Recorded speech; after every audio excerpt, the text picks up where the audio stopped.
Salam sejahtera, selamat beraktivitas kembali. Biarlah kita selalu merenungkan firman Tuhan. Kita baca firman Tuhan di Kejadian pasal yang ke-45 ayat yang pertama. Demikian firman Tuhan. Ketika itu Yusuf tidak dapat menahan hatinya lagi di depan semua orang yang berdiri di dekatnya. Lalu berserulah ia, "Suruhlah keluar semua orang dari sini." Maka tidak ada seorang pun yang tinggal di situ bersama-sama Yusuf ketika ia memperkenalkan dirinya kepada saudara-saudaranya. Setelah itu menangislah ia keras-keras sehingga kedengaran kepada orang Mesir dan kepada seisi istana Firaun. Dan Yusuf berkata kepada saudara-saudaranya, "Akulah Yusuf, masih hidupkah Bapa?"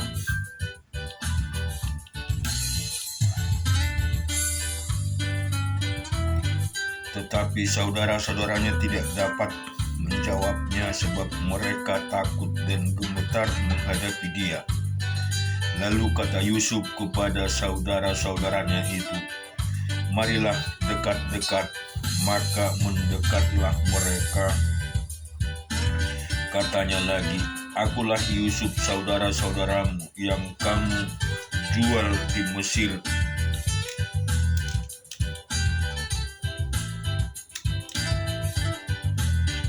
Tetapi sekarang janganlah bersusah hati dan janganlah menyesali diri, karena kamu menjual aku ke sini, sebab untuk memelihara kehidupanlah Allah menyuruh aku mendahului kamu, karena telah 2 tahun ada kelaparan dalam negeri ini, dan selama 5 tahun lagi orang tidak akan membajak atau menuai.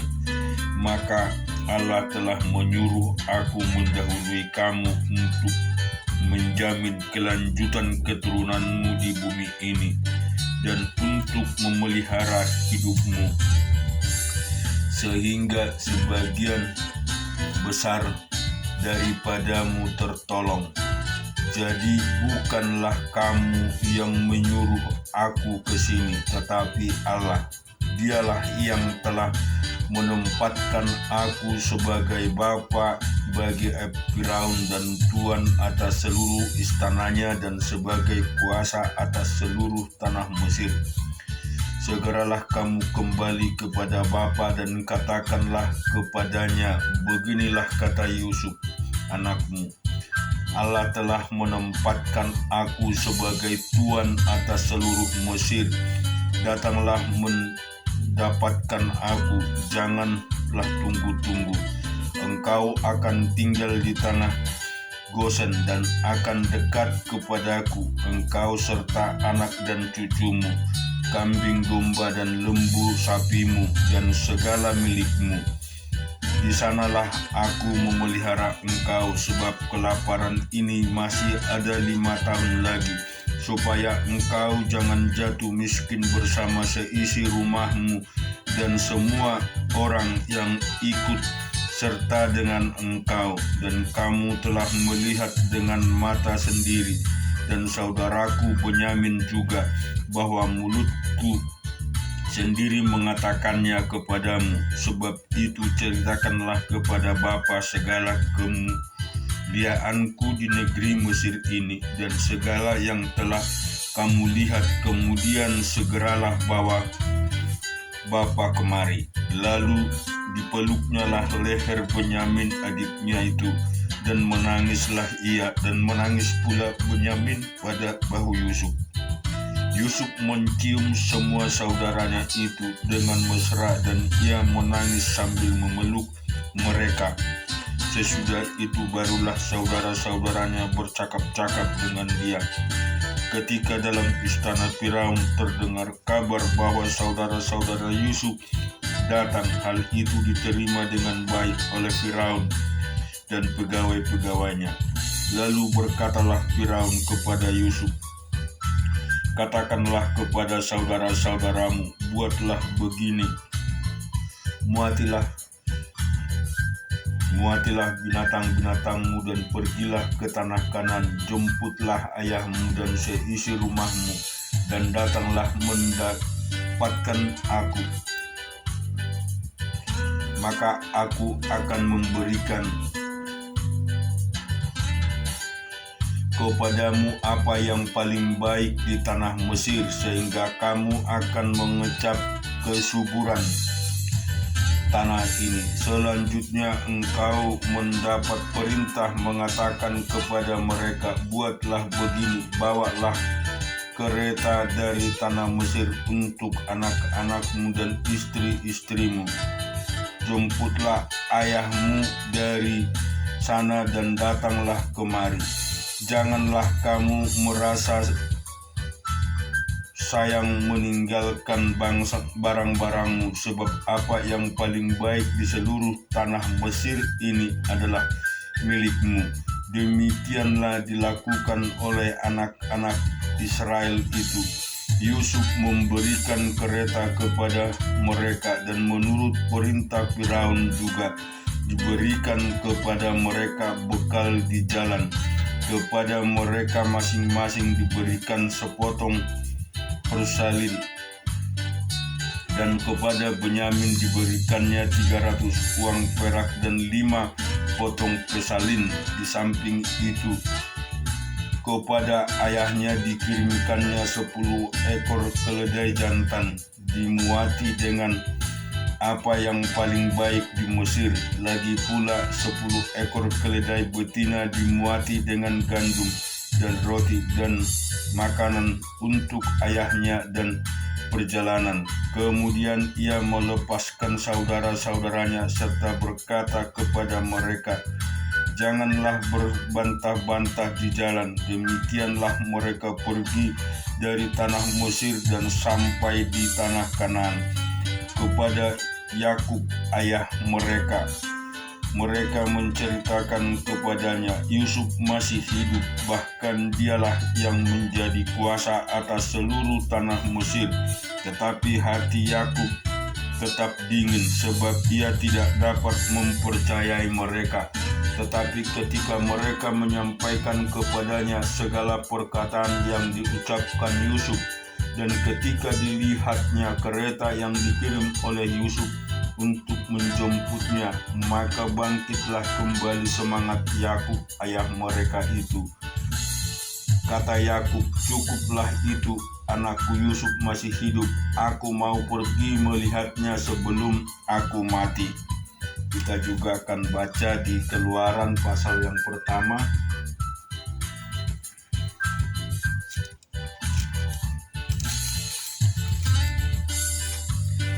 Inilah nama para anak Israel yang datang ke Mesir bersama-sama dengan Yakub. Mereka datang dengan keluarganya masing-masing: Ruben, Simeon, Lewi, dan Yehuda, Isakar, Zebulon, dan Benyamin, dan serta Naftali, Gad, dan Aser. Seluruh keturunan yang diperoleh Yakub berjumlah 70 jiwa, tetapi Yusuf telah ada di Mesir.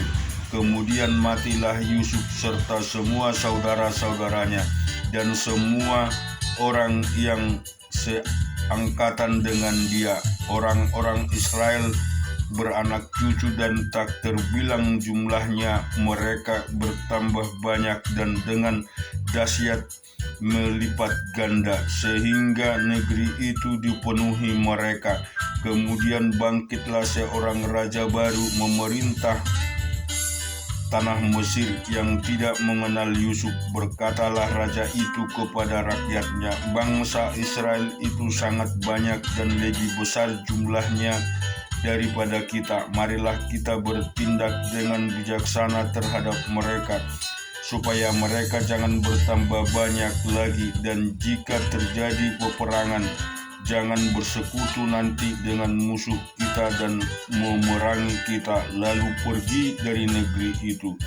Sebab itu pengawas-pengawas Rodi ditempatkan atas mereka untuk menindas mereka dengan kerja paksa. Mereka harus mendirikan bagi Firaun kota-kota perbekalan, yakni Piton dan Rames. Tetapi makin ditindas, makin bertambah banyak dan berkembang mereka, sehingga orang merasa takut kepada orang Israel itu. Lalu dengan kejam orang Mesir memaksa orang Israel bekerja dan memahitkan hidup mereka dengan pekerjaan yang berat, yaitu mengerjakan tanah liat dan batu bata dan berbagai-bagai pekerjaan di padang.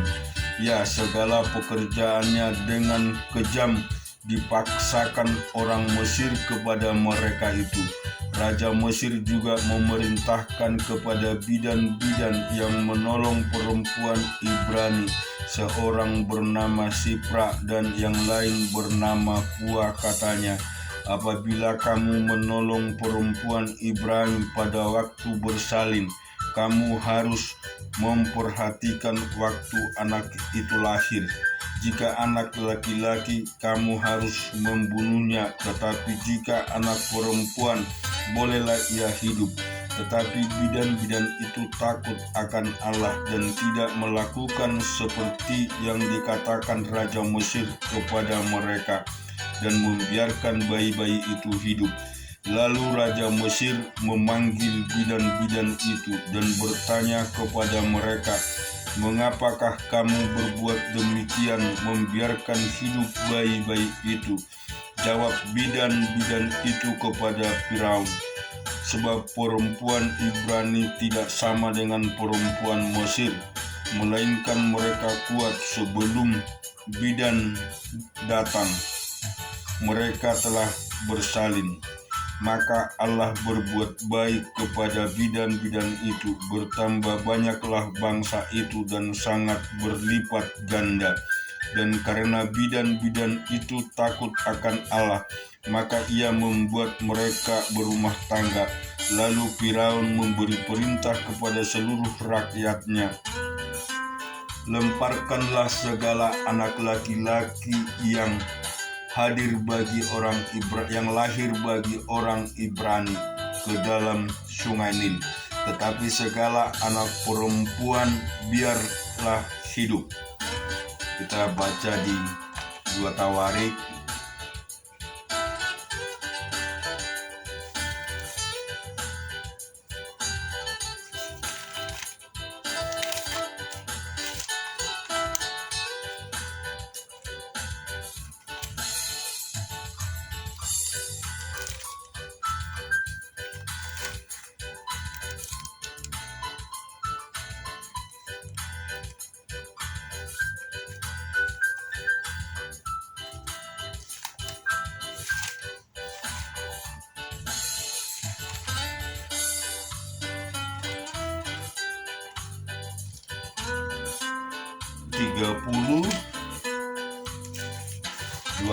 ke-30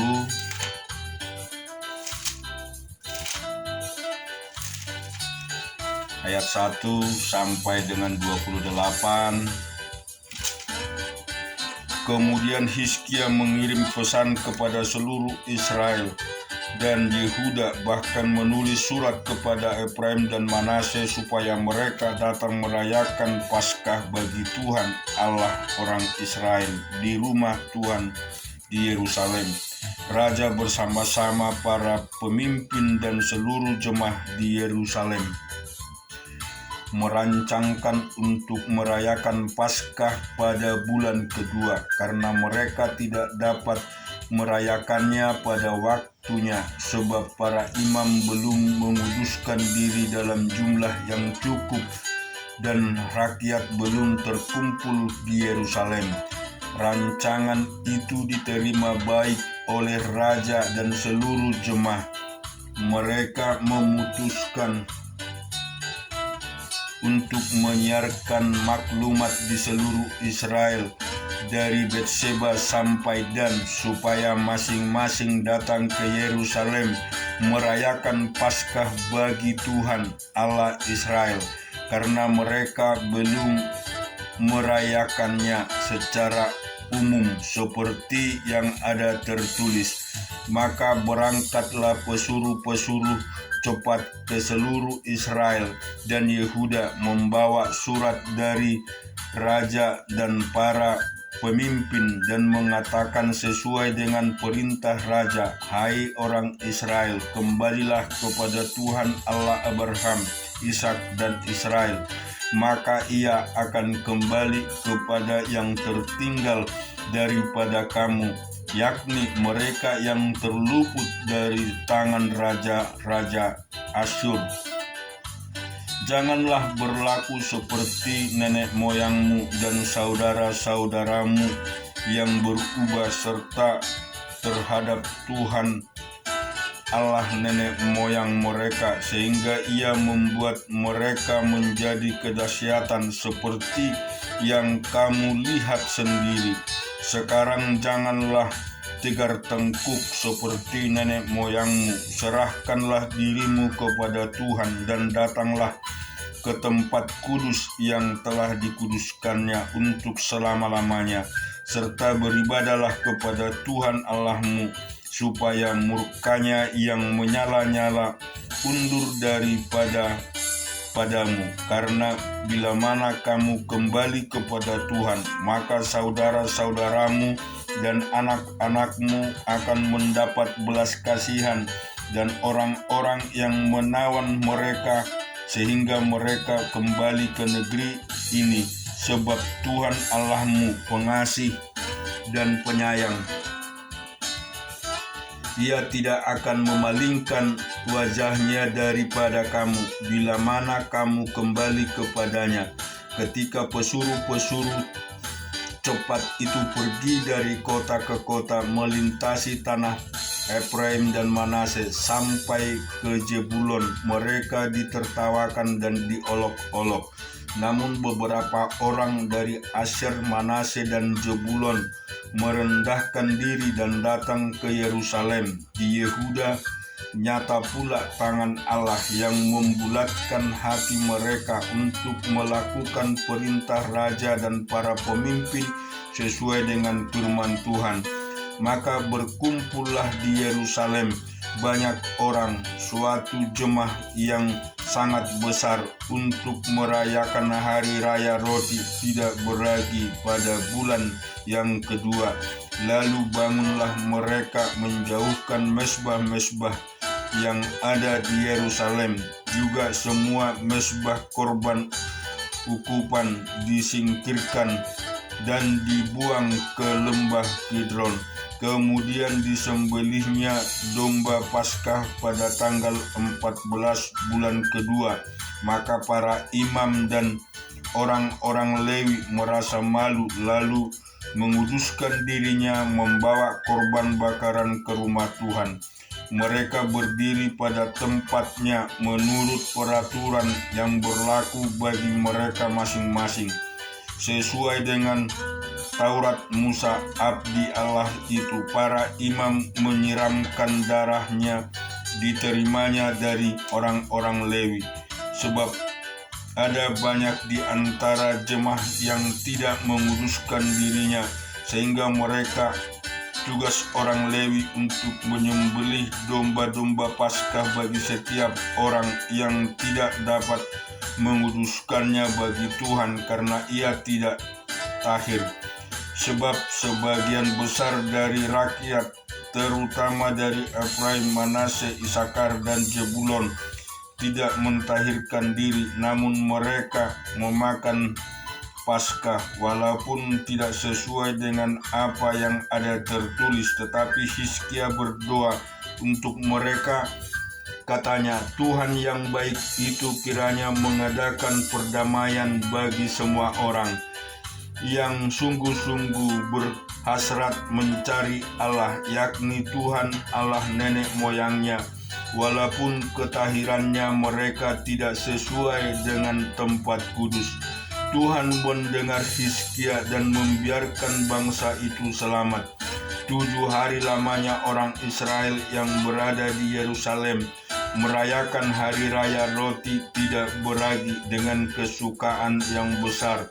Sedang orang-orang Lewi dan para imam setiap hari menyanyikan puji-pujian bagi Tuhan dengan sekuat tenaga.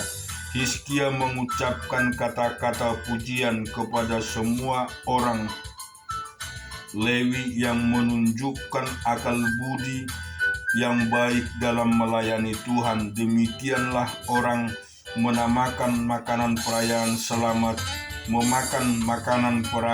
selama 7 hari sambil mempersembahkan korban keselamatan dan mengucapkan syukur kepada Tuhan Allah nenek moyang mereka.